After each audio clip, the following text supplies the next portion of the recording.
So the soap room is basically 3/4 of this side of the basement. So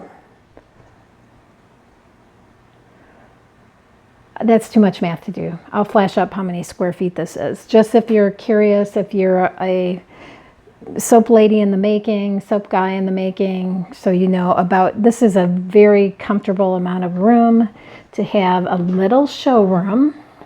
This is my rack for my tissue paper. This is, if somebody comes in, they basically are coming here. Fizzy's on the top, soaps there. I've got a few sachets, some of the lip balm kits and the soap on the rope bags, and then my eye pillows and some other things in this particular little display. And then here is the soap wrapping area that I showed you earlier. And then these are my curing racks, and I think I'm down to 2. I think I used, oh, well, the finished soap rack. So, but 2 curing racks, and I use, on this particular unit, I use 3 shelves, and then the rest is all business stuff, storage stuff. And on this one, I do 4 racks. The unscenteds are up here in the top, and then just some more business stuff. This is my soap cutter area. This is the bar splitter here, my log splitter there, and this is the table. I have craft paper that goes over the top of that, and that is my cutting table. Over here, here's my paper to line my molds, some of my additives, some of my stock pots. I've got more over here. This little table is kind of my shipping station. You will notice I'm trying to recycle smaller boxes, so you guys will be getting Amazon boxes if your order is the appropriate size. This is more of my business documents primarily. My downstairs computer, I have one upstairs too, but this is my old one that's probably going to crap out on me any time. And then where the magic really happens, my stovetop, and I am doing still hot process double boiler, which I've been doing almost since the very beginning.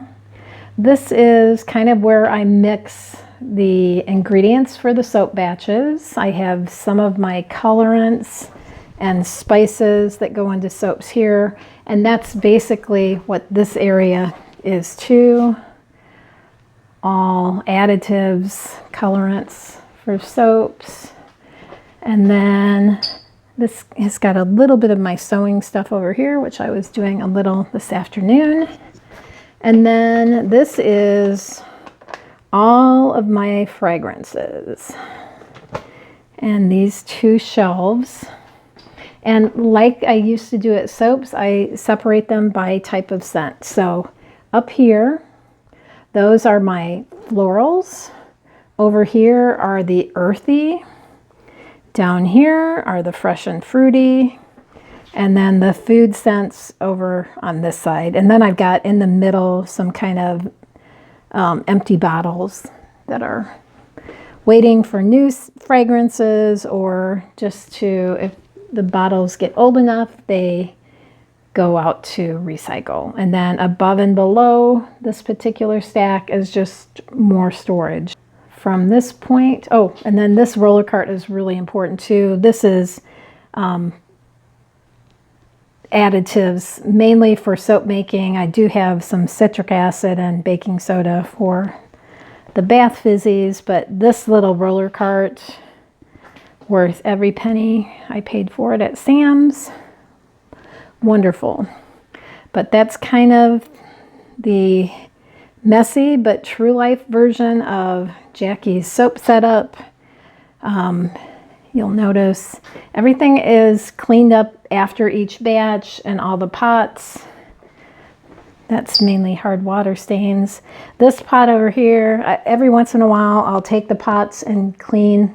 This is the bottom part of the double boiler that normally looks like this. And I spent an hour cleaning that pot out. And I will do that with each of those pots. Every month or so I clean one of those out. The inside pot, these down here, of course, get cleaned out after every batch because they're scented. So anyway, this is production area of cornersoapshop.com, and I'm happy you guys could be with me today. I wish you were sitting right here across the table from me.